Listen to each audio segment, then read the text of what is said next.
देखिए, सबसे पहले तो मैं फ्रीडम ऑफ स्पीच एब्सोल्यूट होनी चाहिए उस पे, उसके लिए उस पे विश्वास करता हूँ और उसके लिए लड़ता भी हूँ हमेशा। मैं सबकी, किसी की भी हो।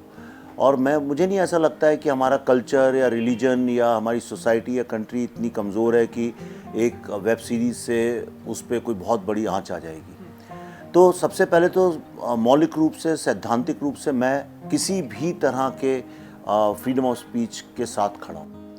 लेकिन अगर कोई अपने बिजनेस को या अपने ओटीटी प्लेटफॉर्म को या किसी भी मीडियम को एक देश को तोड़ने के लिए, एक सोसाइटी और उसके कल्चर को तोड़ने के लिए एक विधिवत रूप से अगर विदेशी ताकतों के साथ मिलकर एक कैंपेन चलाए, उसको एक पॉलिटिकल टूल, एक पॉलिटिकल वेपन की तरह इस्तेमाल करे, तो उसके खिलाफ भी मैं लड़ने के लिए खड़ा हूं।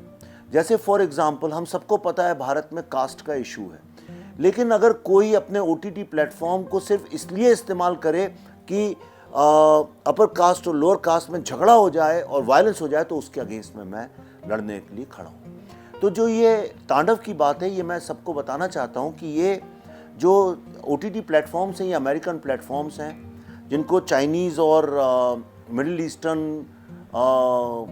लोगों से पैसा मिलता है, फाइनेंस्ड है। और इसमें जो बैठे लोग हैं, ये कैंपेन चलाते हैं और ये वेल डिज़ाइंड कैंपेन है कि भारत में भारत के लोगों को, मेजॉरिटी को एम्बैरस किया जाए और भारत में हर समय एक कॉन्फ्लिक्ट बना रहे, क्योस बना रहे, इसके लिए ये लोग काम करते हैं। और ये बात खुल के सामने आ गई है। जिस तरह से कि अमेरिका में कई सारे प्रोफेसर्स और मीडिया के लोग चाइनीज़ कंपनी के लिए काम करते हैं, इंडिया में अभी 100 जर्नलिस्ट लोगों की लिस्ट आई है, जो शेखर गुप्ता जी, जो कि एडिटोरियल गिल्ड के प्रेसिडेंट थे, उन्हीं के प्रिंट में छपी थी कि 100 लोग जो हैं चाइनीज़ लोगों के लिए काम करते हैं, भारत को तोड़ने का काम। और ये इतने मधुर तरीके से करते हैं कि आपको पता भी नहीं चलेगा। इसलिए मुझे लगता है ये तांडव में जो इंटेंशन है ये गलत है और इसलिए इस पर सवाल उठना चाहिए। नहीं, बैन कुछ भी नहीं होना चाहिए, लेकिन भारत के लोगों को इतना जागरूक होना चाहिए कि उनको ये समझ में आए कि इन प्लेटफॉर्म्स का भारत से कोई लेना देना है नहीं। इनका भारत से, भारत की कहानियों से, भारत की सभ्यता से, भारत के उत्थान से, भारत के विकास से कोई लेना देना नहीं है। ये अपनी कंट्री में तो कभी बनाते नहीं है एंटी नेशनल चीज़ें। ये अपने देश में तो कभी भी, हमेशा इनकी सारी चीज़ों में आपको लगेगा America is the greatest country in the world. हमेशा बोलेंगे America is the best democracy in the world.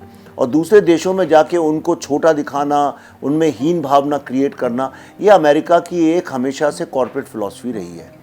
और इसके लिए मुझे ऐसा लगता है कि भारत में जो ओटीटी प्लेटफॉर्म्स हैं, वो भारत की कहानियाँ, भारत की कठिनाइयाँ, भारत की समस्याएं, इन सब चीज़ों के ऊपर इतने अच्छे कार्यक्रम बना सकते हैं कि भारत का जो युवा है, भारत के जो बच्चे हैं, उनको एक तो देश के बारे में समझ आएगी, असली इतिहास पता चले, और वही नहीं, भारत को आगे ले जाने के लिए भी उनमें कॉन्फिडेंस डेवलप हो। मुझे ऐसा लगता है ओटीटी की ये जिम्मेदारी है। नहीं, अगला कदम ये होगा, हमने अभी शूटिंग ख़त्म की है, अभी हम लोग उसकी पोस्ट प्रोडक्शन एडिटिंग चालू कर रहे हैं। तो अगला कदम इसके बाद होता है मार्केटिंग और रिलीज़ का। मुझे पता है कि उसमें किस तरह की समस्याएं आएंगी, किस तरह का विरोध होगा, और वही लोग जो आज तांडव को डिफेंड कर रहे हैं वही हमारे अगेंस्ट खड़े हो जाएंगे। क्योंकि इस देश में, मैं आपको ईमानदारी से कहता हूँ, अपने 30 साल के जीवन का निचोड़ मैं आपको बताता हूँ, करियर का निचोड़ ये है कि इस देश में, इस देश के लोगों के लिए मेजॉरिटी के बारे में कुछ बनाना लगभग असंभव है। इसीलिए लोग बनाते नहीं हैं, और बनाते हैं तो उसको मसाला फिल्म की तरह बना देते हैं। ये हार्ड हिटिंग, एक ईमानदारी से बनाई हुई, मेरे ख्याल से पूरे इतिहास की सबसे ऑनेस्ट फिल्म है। और ये बात वो जानते हैं, चूँकि वो मुझे जानते हैं, इसलिए जानते हैं कि मैंने बिल्कुल फियरलेस होके, बहुत ही हिम्मत के साथ ये फिल्म ईमानदारी से बनाई है। इसीलिए वो डरते हैं। इसीलिए फतवा, अभी मैं गया था वहाँ पे, तो मैंने खाने वाजवान का ऐसी हंसी मजाक में लिखा था कि भाई ये वेजिटेरियन, मैं वेजिटेरियन आदमी हूँ, वो क्या करे? अगर आप वेजिटेरियन हैं तो मतलब आप वाजवान खा ही नहीं सकते हैं। तो मैंने कहा भाई क्या वेजिटेरियन बन सकता है कि नहीं? इतनी सी बात के ऊपर इतना बवाल मचाया इन लोगों ने।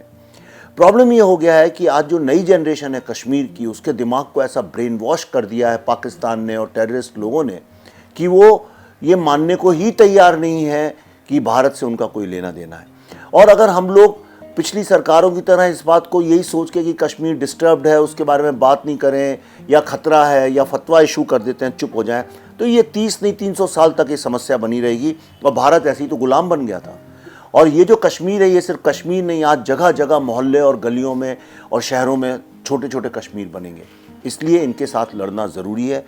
मैं सैनिक लोग बंदूकों से लड़ते हैं, हम क्रिएटिव लोग हैं, हम अपने क्रिएटिव काम से लड़ेंगे।